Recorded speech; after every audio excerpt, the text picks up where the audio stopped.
So this is Shadow. Shadow is one of our Greek rescues through our Dog Trouble Foundation rescue program. She has a super high prey drive. So if she was left on the streets in Greece, she probably would have been a dog that would have survived. She's quite a confident dog, very high prey drive, fairly good pack drive, but as you can see, is very heightened by the movement of the chickens, the goats. She is physically following Kelsey, but mentally she's got her eye and ear and nose on these guys. Yeah. Hey Delilah. Safe place to be if I was you.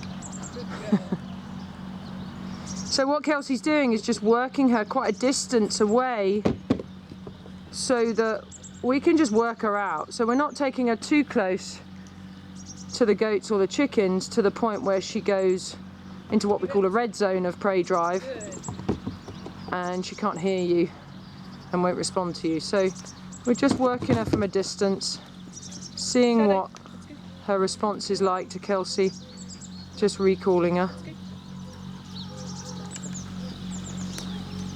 So Kelsey's just going to start bringing her in a little bit closer, and then she's just going to start trying to get her attention using treats to snap her out of it when she's focusing on the chickens or the goats. Shadow. Shadow. So you can see she offered the treat, but Shadow's not interested in it at all.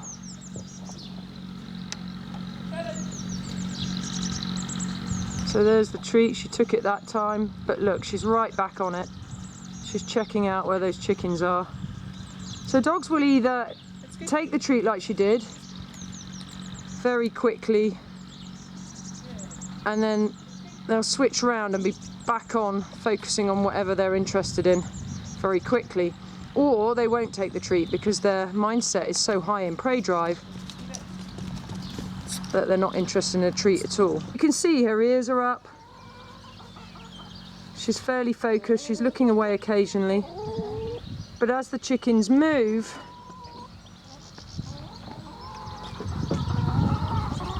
she starts to move towards them.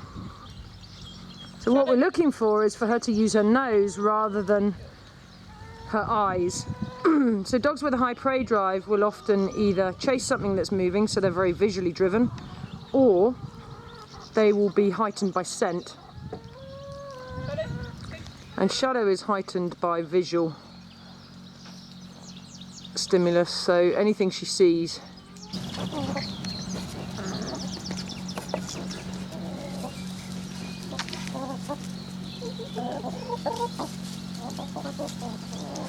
So you can see now Shadow's just observing them because the chickens are staying in one place. But if Kelsey was to start walking forwards and shorten the distance between her and them,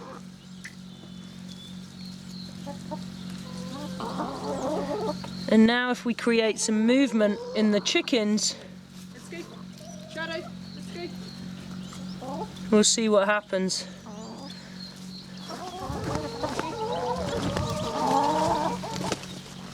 Let's go.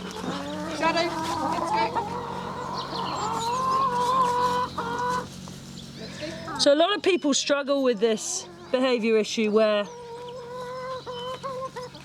their dog has a high prey drive, and if they see, hear or smell something, Let's go. they want to go and chase it. In some cases attack it and kill it. And that's what gets dogs into trouble, particularly with sheep and chickens. So watch out, girls, we've got Shadow approaching.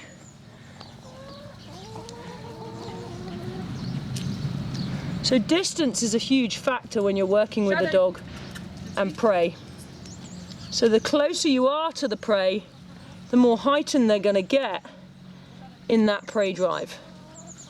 So the key thing is to desensitizing a dog is working them away from a distance first Shadow.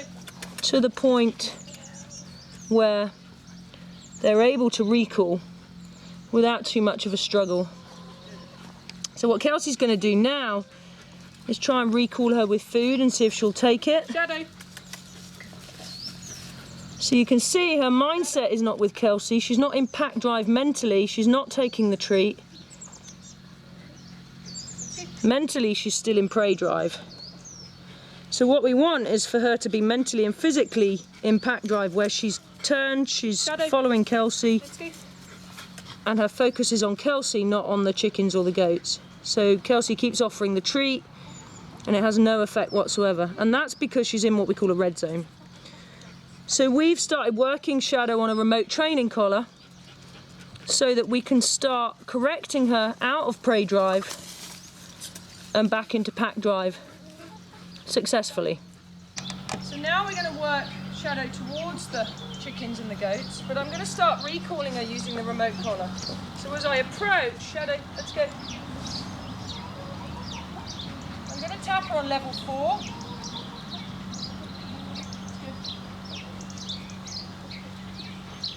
So as we approach, I'm going to give myself enough distance to allow her to succeed at the task. Shadow, let's go. Without having to take the remote up too high. So that's still level 4. Let's go. Let's go. Sit. Let it sit. Let it sit. Sit.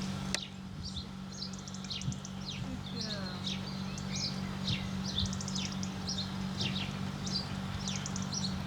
So what I want her to learn is that she can sit and observe the chickens, but she can't chase them. So there's the prey drive. Shadow, come. So I'm just going to correct her out of that. Sit. Sit. Good girl. So as we come towards again, I'm just going to pop the lead around my hand once, so I've got to lock off the lead. So if she does suddenly go, she can't come out of my hands. Shadow, let's go. Good girl. Let's go. Now if she hesitates, I'm just going to tap her again and just say, let's go again. Let's go. Sit.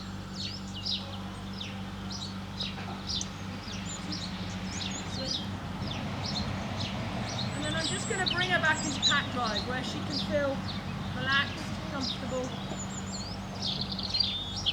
This time I can get closer to the chicken. She's staying in pack drive, but she's kind of going into a little bit of stalking behaviour, and then she's looking away. So let's just take a couple more steps. Shadow, let's go. Shadow, sit. Shadow, sit. Sit. Good girl.